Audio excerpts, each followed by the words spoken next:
Okay, it's recording. Ow! You just punched me in my face! This is Bree. Yeah, me too. She's a big sight. No, No, not. she's not. She's my best friend.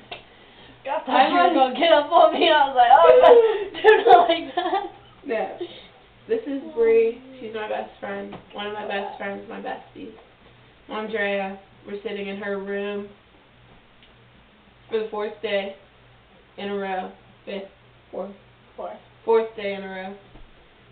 Boring. We're so bored.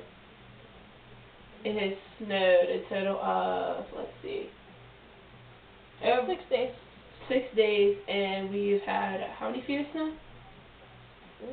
Almost 3, 4. Almost 4 feet of snow. Never have seen anything like that in Greensburg, but it's happening.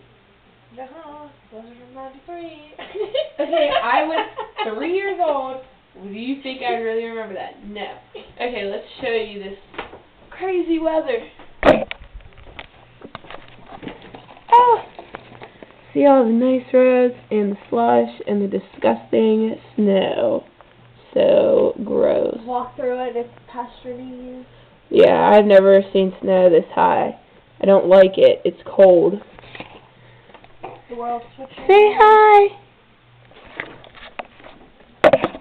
Yeah. Snow blows. Like you. She was so lying. So lying. No. Oh, shit. Yeah, we are making videos, dancing. I don't know if I'm going to post them on YouTube or not, but check out Teaching Bridget How to Dance, Part 1 through 4. They're funny. They're nice. You will get a laugh out of them. And I think that's about it. Mm-hmm. Yeah, so we're going to make some more videos, and you might see them, you might not, but deuces.